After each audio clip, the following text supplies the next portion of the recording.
I often have run-ins with these kind of people on social media. I find that when something that I say triggers a woke virtue signaler, they often attack me, and they often attack me with racist or homophobic insults.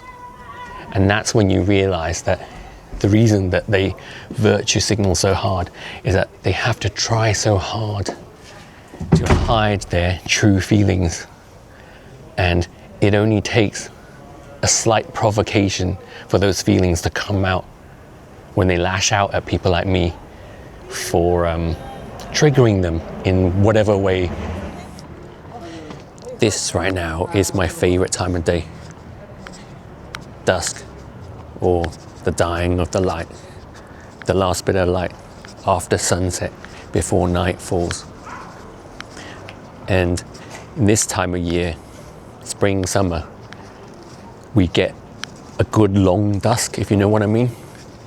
Because in the winter, the transition from day to night is so rapid.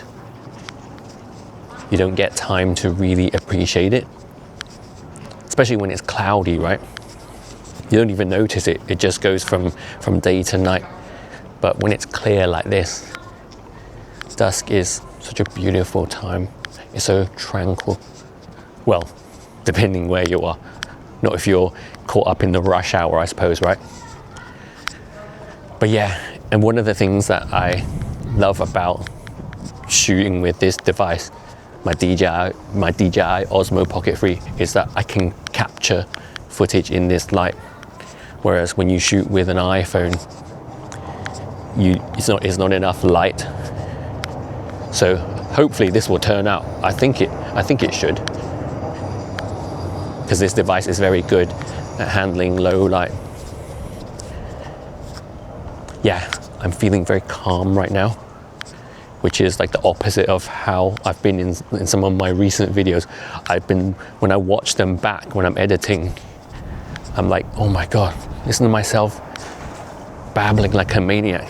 Because lately I've been shooting out and about on the streets quite a bit without any particular plan. And I just kind of speak freely from the top of my head. And as a result, I've noticed that sometimes I speak too fast because I'm like being my natural self. Because up until I bought this device, I used to do all my shooting on my iPhone using TikTok. And it was a different way of recording where I sort of thought about each sentence before I spoke. And I would stop and start in between sentences. So it was cheating in a way, right?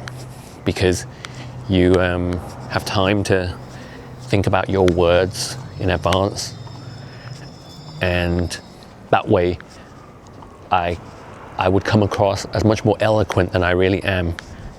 I often had people saying to me, "You're so well spoken, you're so eloquent the way you get your points across," but I'm not really. It's just that when you shoot that way on TikTok or whatever method you're using to shoot, if you record a sentence at a time and crop in between each one, you can give the illusion of being eloquent and well spoken. But when you shoot like I'm doing right now, just off the cuff, whatever comes out is what comes out. So lately, as I was saying, I've been walking around town and just kind of like speaking my mind randomly. And when I listen back, I notice that I sound so manic sometimes. I speak much faster than how you're used to hearing me. I mean, right now I'm pretty calm, as I said. But when I'm trying to get my thoughts out and I haven't premeditated it, I often struggle to filter things, and I get distracted, right? And so I end up just babbling. But that's the real me.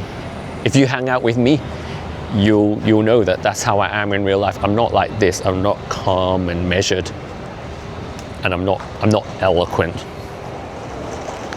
I'm very clumsy with my speech in the real world. And it's funny because when you see people on social media, you think that what you're seeing is the real person, that's how they really communicate. But it's not, because pretty much everyone you see on TikTok or Instagram records in that fashion, a sentence at a time, or maybe a few sentences at a time, and it creates that illusion of eloquence. But those of you who've seen my recent videos walking around central London will have seen the other side of me, the real unfiltered side of me. And I suppose everybody has that duality, right? Everybody has, I guess it's like a public persona versus a private persona. So people who know you personally, like close friends and family, know how you really speak. And then those who only know you at work see a different side of you, because we all filter ourselves at work, right?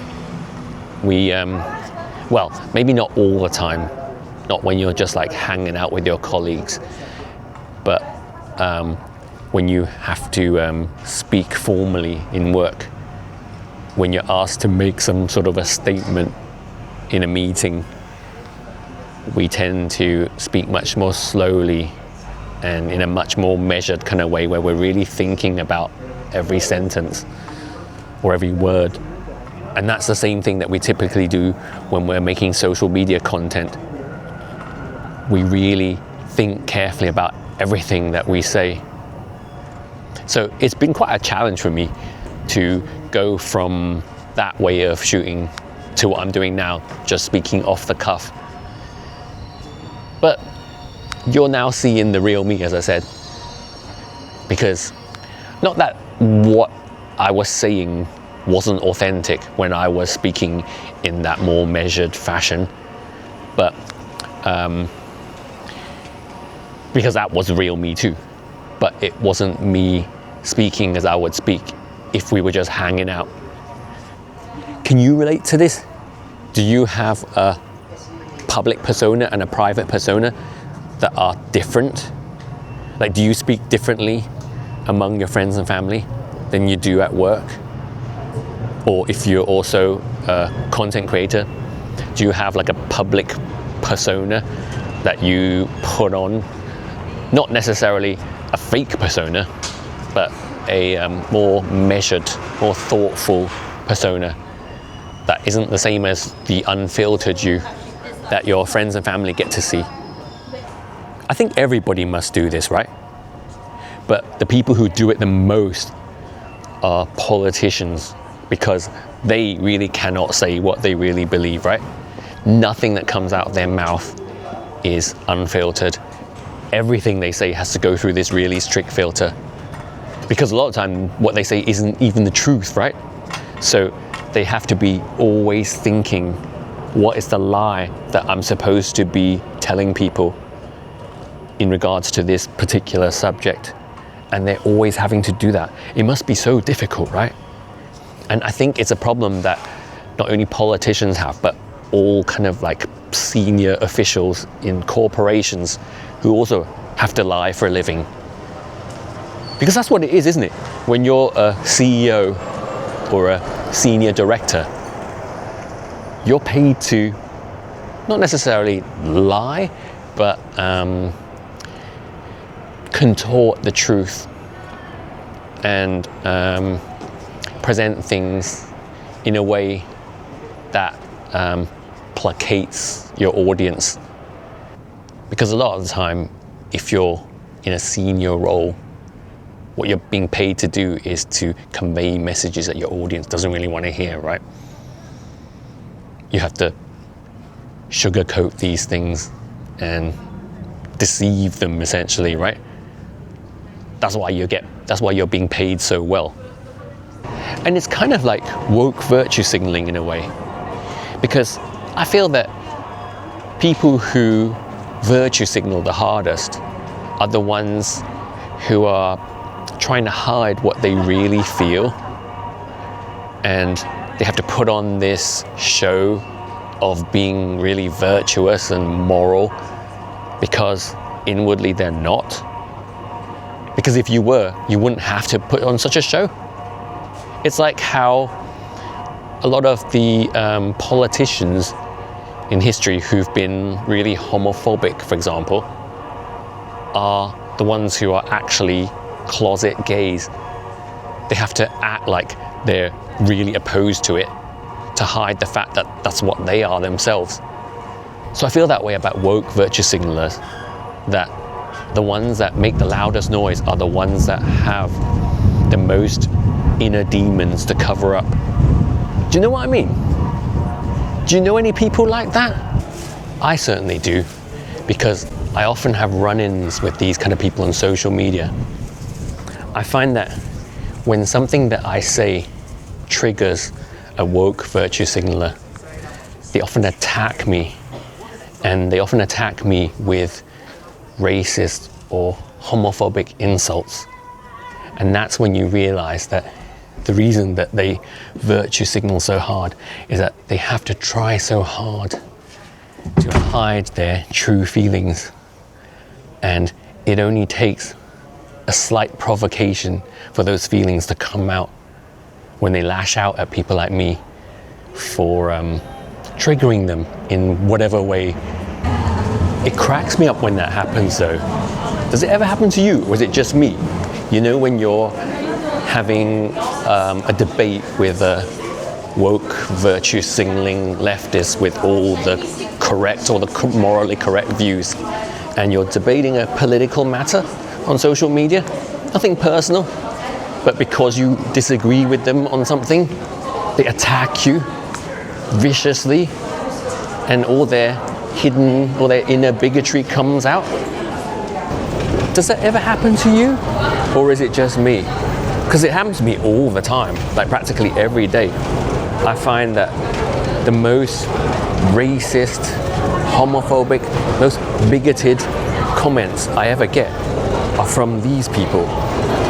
It's not from the ones that they bang on about all the time, the right-wing bigots. No, it's always from the virtuous ones, the ones that act like they are so morally superior. And that's when you realize that's what woke virtue signaling is. I'm not saying all woke people are like this, but the ones that virtue signal really hard often do so just to hide how they really feel about you, because they know that just beneath the surface lurk all these morally incorrect feelings that they're trying to cover up. Yeah, I find it hilarious when they inadvertently blow their cover of virtuosity in this way. And the insults they hurl at me cut so deep. They're really well thought out, and they really believe what they're saying. And it's far, far more hurtful than the kind of things that right-wing bigots say that are very superficial, shallow, childish kind of insults. These are meaningful ones that are really meant to hurt. But they can't hurt me. I'm not that weak. Words can never hurt me. Yeah, they try their hardest, but when I know that I am speaking my truth and I have nothing to hide, nothing that they can say can ever get to me. As Sinead O'Connor sang in her song The Emperor's New Clothes, through their own words they will be exposed. They got a severe case of Emperor's New Clothes. Anyone remember that song?